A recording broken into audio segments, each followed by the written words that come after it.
안녕하세요. 점진적 추상화 발표를 맡은 토스증권 이승천입니다. 생각보다 사람들이 많이 와서 제가 지금 많이 긴장되는데요. 그래도 발표를 한번 시작해 볼게요. 오늘 발표에서는 하나의 예제에서 추가되는 요구사항들을 여러분들과 같이 대응해 보면서 그동안 제가 추상화에 대해 느낀 점들을 매우 주관적인 관점에서 공유 드립니다. 그래서 오늘 제가 얘기하는 것들이 꼭 정답은 아니기 때문에 여러분들도 좀 비판적인 시각을 가지고 같이 봐주시면 좋을 것 같아요. 발표 순서는 다음과 같습니다. 추상화 방향, 범위, 시기 순으로 이어지며 시간이 허락하면 템플릿 콜백 메소드 패턴을 이용해서 요구사항을 유연하게 대응할 수 있는 팁을 한 가지 드리고자 하는데요. 본격적인 발표를 시작해 보겠습니다. 오늘 발표는 사실 한 가지 가정이 필요해요. 앞으로 코드가 계속해서 나올 건데요. 저와 여러분들은 이 원화와 달러 이축음을 관리하는 시스템을 구축 중인 스타트업에 이제 막 입사한 개발자라는 가정이에요. 이제 막 입사해서 처음 받은 태스크는 다음과 같은데요. 내부 직원이 사용할 백오피스 이출금 API를 개발하는 것이고, 내부 직원이 고객 계좌에 함부로 이출금을 해서는 안 되겠죠. 그래서 요청과 승인을 분리해서 두 가지 API를 구현하는 것이에요. 이출금 요청은 계좌번호 타입, 금액을 받고 승인은 식별자를 받아 해당 타입에 맞게 적절한 이출금을 실행하면 되는 요구사항인데요. 그리고 이 요구사항은 토스증권과는 무관하고 제가 억지로 만든 요구사항이라서 다소 억지스러운 면이 있을 수 있어요. 이 부분도 좀 양해 부탁드리겠습니다. 그리고 우리가 본격적인 코드를 구현하기에 앞서서 살펴볼 도메인 객체는 다음과 같은 모습이에요. 이출금 요청 객체는 이름은 TRX 리퀘스트라고 지어봤고요. 계좌번호, 금액, 그리고 타입, 식별자, 스테이터스 총 5가지 필드를 가지고 있습니다. 그리고 타입은 원화 입금과 원화 출금, 달러 입금, 달러 출금 총 4가지 타입이 있는 상태고요. 그리고 스테이터스는 생성된 상태와 승인된 상태 총 2가지 상태가 있는 객체입니다. 먼저 가장 쉽게 구현해 볼 수 있는 건 아무래도 if문 분기로 구현해 보는 것이겠죠. create라는 함수를 만들고, 그리고 이제 이 create된 요청이 승인되었을 때 동작할 승인이랑 abset 함수 2가지를 구현해 줍니다. 여기서 보시는 바와 같이 abset라는 승인 함수에서는 각 타입에 맞게 적절한 동작을 하도록 분기 처리되어 있는 모습을 확인하실 수 있어요. 그래서 이렇게 코드 작업을 하고 이제 PR을 올렸더니 이런 코멘트가 달립니다. OCP에 위배되는 코드로 보인다. 확장에 열려있는 코드면 더욱 좋겠다라는 코멘트가 달리네요. OCP는 다들 아실 만큼 유명한 소프트웨어 법칙 중에 하나인데요. 확장에는 열려있고 수정에는 닫혀 있어야 된다는 법칙으로 사실은 많은 내용들이 함축되어 있는 소프트웨어 법칙 중 하나예요. 어찌됐든 이 코멘트를 받은 개발자는 앞서서 바로 TRS 리퀘스트 서비스를 만든 것과는 달리 TRS 타입 서비스라는 인터페이스를 만들게 됩니다. 해당 인터페이스는 create, abset 2가지 구현을 강제하는 인터페이스고요. 해당 인터페이스를 구현하는 원화 디퍼즈 KR 타입 서비스, 원화 입금 서비스죠. 원화 입금 서비스를 구현해 주고, 마찬가지로 원화 출금 서비스도 구현해 줍니다. 이렇게 타입에 맞게 구현하면 총 4가지의 형태의 구현체가 나오겠죠. 자, 그럼 여기서 코드를 살펴보면 아까 if문으로 한 곳에 모여있던 분기 로직들이 각각 하위 구현체의 로직이 나눠간 모습을 확인할 수 있어요. 마찬가지로 달러 이출금에 대해서도 구현체가 있을 테니 총 4가지 구현체가 가지는 인터페이스가 되겠네요. 자, 보시는 여러분 기준으로 오른쪽의 코드는 if문 그대로 날것의 그 분기를 이용한 코드고요. 왼쪽에는 인터페이스 추출한 다음 구현체 2개를 가지고 온 모습이에요. 자, 여러분이라면 이 태스크를 받았을 때 오른쪽 if문으로 구현하시겠나요? 왼쪽의 인터페이스처럼 구현하시겠나요? 요 if문으로 구현하겠다. 손 한번 들어봐 주시겠어요? 네, 몇 분 안 계시네요. 그럼 요 인터페이스 요 형태로 추출해서 구현하겠다. 네, 이쪽이 조금 더 많은 것 같아요. 자, 그럼 지켜보죠. 자, 요구사항이 추가가 됩니다. 미국 계좌는 미국 지사 직원이 직접 트리거해야 된다라고 하네요. 달러 입출금은 승인과 처리를 분리해달라는 요구사항이에요. 저희 아까 승인 앱세트의 승인 함수를 보면 승인 즉시 계좌에 입출금하는 로직들이 수행되었었죠. 여기서 달러는 다른 스텝으로 분리해달라는 요구사항인데요. if문 구현에서는 이 앱세트에 있던 로직을 프로세스라는 퍼블릭 함수를 새로 만들고 달러 부분을 이렇게 가져옴으로써 어느 정도 요구사항이 대응 가능할 것으로 보입니다. 자, 그렇다면 타입의 축으로 추상화한 코드는 어떨까요? 현재 타입이 create 앱세트와 같이 TRS 리퀘스트 전체 행위에 대해서 인터페이스를 잡았기 때문에 프로세스를 추가하는 것이 어쩌면 좀 자연스러워 보일 수 있겠어요. 그래서 인터페이스 자체가 추가됐죠. 인터페이스 자체가 추가가 되다 보니 이 인터페이스에 의존하고 있는 하위 4개 객체가 모두 영향을 받게 됩니다. 더군다나 원화 입출금 서비스 같은 경우에는 이 프로세스에서 어떤 동작을 해야 될지도 조금 모호한 면이 있어요. 사실 인터페이스를 이용해서 확장에 열려있는 코드를 작성한 건 너무 좋은데 확장에는 인터페이스에 구현체 추가하는 방향은 열려있으나 인터페이스 자체가 변경되어야 한다면 이 인터페이스를 구현하고 있는 하위 구현체들이 모두 영향을 받게 됩니다. 왜 이런 일이 일어난 걸까요?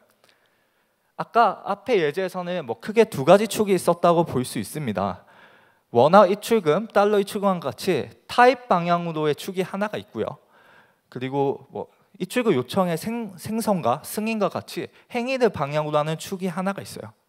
근데 저희가 앞에서 봤던 인터페이스 추출은 이 타입이 확장되는 방향에 유리한 구조로 추출했습니다. 즉 타입이 확장될 거라고 어느 정도 암시적으로 예상을 했던 거죠. 그러나 실제로 마주했던 첫 번째 요구사항은 행위가 확장되는 요구사항이었어요. 그러다 보니 이 추가된 요구사항을 기존 코드 변경 없이 대응되지 않고 인터페이스 자체를 변경해야 되는 일이 있었던 거죠. 개발 초기에는 사실 우리의 소프트웨어가 어느 방향으로 확장할지 예측하기란 쉽지 않습니다. 때문에 소프트웨어 발전 방향과 일치하지 않는 추상화는 오히려 더 유지 보수하기 힘든 코드를 만들 수가 있어요. 비용만 지불하고 이득을 전혀 누릴 수 없는 구조가 될 수 있는 거죠. 현실에서는 이보다 더 어렵습니다. 현실은 이 2가지 축만 존재하는 게 아니라 훨씬 더 많은 축들이 존재하게 돼요. 그런데 이 수많은 축들 중에 우리가 소프트웨어가 위쪽으로 발전할 거라고 개발 초기에 확정짓고 추상화를 해버리게 된다면 대부분의 현실은 전혀 다른 방향으로 진화할 확률이 높아요. 그렇다면 우리가 초기에 구현했던 이 추상화의 모습과 현실의 요구사항이 전혀 다른 모습을 가져가면서 소프트웨어 구현과 소프트웨어 제품 사이에 괴리가 발생하게 되고 요구사항에 비해 훨씬 더 복잡한 코드가 되거나 추상화를 했음에도 불구하고 유지보수하기 더욱 어려운 코드가 탄생할 수 있습니다. 그래서 사실 이 방향을 초기에 예측하기는 쉽지 않습니다. 그렇다면 우리가 고민해 볼 수 있는 영역은 바로 다음 주제인 추상화 범위인데요. 앞의 예제에서 추상화의 범위를 조금 좁혔다면 어땠을까를 같이 한번 살펴볼게요. 앞에 저희가 진행했던 추상화는 이 크리에이트와 앱세트 전체를 인터페이스로 추출했었죠. 그것이 아니라 딱 분기가 필요했던 이 계좌 입출금하는 이 로직만 추상화를 가지고 왔다면 이 디포짓 KRW 프로세스라는 곳은 딱 단일 인터페이스만 구현하게 될 것이고 인터페이스는 이런 모습이 됐을 거예요. TRS 타입 서비스가 create accept라는 메소드를 가지는 반면 이번에 새롭게 추상화해볼 인터페이스는 TR request processor라는 이름으로 프로세스 단일 메소드만 구현을 강제하고 있습니다.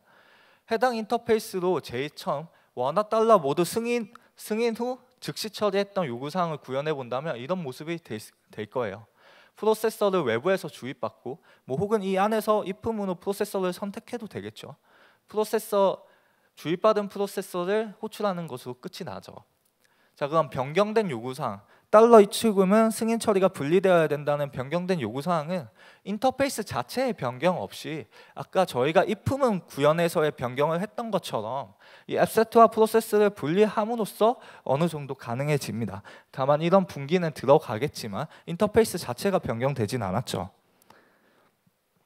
그래서 여기서 얻을 수 있는 러닝은 너무 넓은 범위를 추상할 경우에는 인터페이스가 변경되는 위험에 더 많이 노출된다는 거예요. 그래서 예제에서 보시다시피 저희가 앞에 총 2가지의 추상화 코드를 봤었는데요. 추상화의 범위를 얼마만큼 가져가냐에 따라 이 추상화 인터페이스의 이름도 바뀌게 되고 메소드도 바뀌게 됩니다. 이 추상화의 범위에 따라서 다양한 모습의 추상화들이 나올 수 있다는 거죠.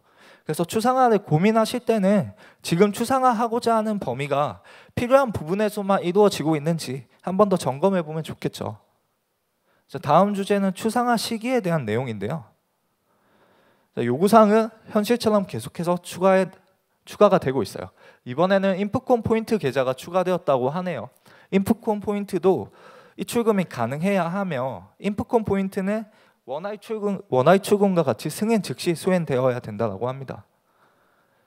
자, 이 코드는 아까 저희가 마지막에 진행했던 딱 코어 로직만 추상화했던 코드를 가져온 것인데요. 지금 현재 구현체가 네 가지가 있는 모습이고 이 상황에서 이 요구사항을 인풋콘 포인트 요구사항을 어떻게 대응해 볼 수 있을까요? 제일 쉽게는 인풋콘 포인트에 해당되는 프로세서 2개를 추가하는 겁니다. 위스로우 포인트 프로세서, 디포짓 포인트 프로세서를 추가하는 건데요. 이 정도로도 앞에 요구사항이 대응이 될 것 같아요. 하지만 운이 조금 좋았습니다. 인풋콘 포인트는 승인 즉시 수행되어야 한다. 이 한 문장 때문에 단순히 구현체만 추가하는 것만으로 이 요구사항을 대응할 수 있었어요. 만약 인풋콘 포인트도 달러와 같이 승인과 처리가 분리되어 됐다면 이 분기를 그대로 쓸 수 없겠죠. 그럼 이 분기를 인터페이스 안으로 가지고 오거나 이 분기 자체의 로직 변경이 필요했을 겁니다. 자, 그렇다면 if문 분기, 저희가 제일 처음에 코드를 작성했던 if문 분기 구현에서 이 요구사항을 마주했다면 어땠을까요? 자, 보시는 코드는 저희가 가장 처음 OCP 원칙에 위반된다는 코멘트를 받은 그 코드인데요. 여기서 요구사항을 대응하기 위해서는 타입에 따라서 입출금 포인트에 인풋콘 포인트에 입출금 로직을 넣어주면 되겠죠. 자, 근데 이렇게 변경을 하고 나서 보니 각각이 지금 함수로 잘 분리되어 있습니다. 이 offset라는 로직이 굉장히 많은 책임을 가져가고 있음에도 불구하고 구체적인 구현 로직은 이 전체에 숨겨져 있고 각각 함수로 분기 처리가 되어 있어요. 그러다 보니까 이 전체 흐름이 명확히 보이기 시작합니다. 이 상태에서 코드를 다시 보니 뭔가 계좌 단위로 묶을 수 있겠다는 생각이 들어요. 원화는 원화끼리, 달러는 달러끼리, 포인트는 포인트끼리 묶을 수 있겠다는 생각이 들죠. 아, 계좌 기준으로 뭔가 추상화를 하라는 시그널이구나. 그래서 한번 클래스를 먼저 뽑아봅니다. 이 주황색 관련된 녀석을 KR 어카운트 어댑터라는 클래스로 뽑아보고요. 파란색 관련된 부분을 USD 어카운트 어댑터로 뽑고 노란색 관련된 부분을 포인트 어카운트 어댑터로 뽑습니다. 좀 더 나아가 보면 이 어댑터 3개가 하나의 인터페이스를 바라보도록 구현해 볼 수도 있겠죠. 자, 그럼 한번 해봅시다. 계좌 기준으로 어카운트 어댑터 인터페이스를 정의해 볼게요. 아까 앞에 예제에서는 불완전했던 즉시 처리하는 분기를 이번엔 인터페이스로 가져와 봤어요. 그리고 디퍼짓과 위스로우라는 메소드가 추가가 됐고요. 구현체는 포인트 어카운트, KR 어카운트, USD 어카운트 총 3개가 있는 모습입니다. 자, 그럼 앞에서 저희가 코어 로직만 옮겨왔던 이 추상화와 비교해 보면 확실히 메소드가 많아졌어요. 하지만 요 위에 분기는 운이 좋아서 가지고 오지 않았던 거라 치면 이 프로세스가 디퍼짓과 위스로 2개로 쪼개짐을 볼 수 있죠. 대신에 구현체가 6개에서 3개로 줄어들었습니다. 자, 승인 함수, 저 코드에 직접적인 의존성이 있는 승인 함수에서는 이런 모습일 거예요. 자, 이쪽이 단일, 그러니까 코어 로직만 추상화한 로직이고요. 이쪽이 어카운트 어댑터를 추상화한 로직이에요. 자, 왼쪽에서는 여기서 좀 주목하고 싶은 거는 네이밍이에요. 오른쪽에서는 프로세스라는 이름을 가지고 있죠. 반면에 이쪽에서는 deposit withdraw라는 이름을 사용하고 있어요. 분기가 추가되었지만요. 이는 뭐 주는 차이가 있는데요. 사실 저희가 작성한 이 코드는 모두 입출금을 컨트롤하기 위한 코드였어요. 이쪽 코드에서는 디포짓과 위스로 그리고 어카운트 어댑터라는 이름을 통해서 이 코드 자체가 입출금을 제어하고 있다는 코드를 읽는 사람으로 하여금 더 구체적인 정보를 주고 있습니다. 반면 이쪽에서는 승인 처리 후에 외부에서 주입받는 프로세스라는 이름을 사용하고 있어요. 이 이름은 더 좋은 이름을 사용할 수 있었겠지만 보다 포괄적인 이름을 사용하고 있다는 거죠. 자, 그럼 여기서부터는 사실 뭐가 좋냐 맞냐의 문제가 아니에요. 트레이드 오프 할 수 있는 문제고, 이쪽 코드 같은 경우에는 분기가 추가됐지만 이 코드에서 할 수 있는 채금을 명확히 제약해 놓은 거라고 보실 수 있을 것 같아요. 이 코드에서는 승인이 되면 입금 출금이 일어날 거야.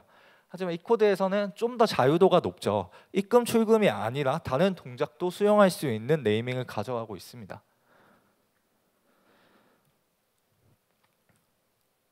네, 하지만 저희가 주목해 또 얘기해보고 싶은 부분은 저희가 섣불리 TRS 리퀘스트 서비스라는 추상화를 진행했다면 사실 이 그림을 떠올리기가 쉽지 않을 수가 있습니다.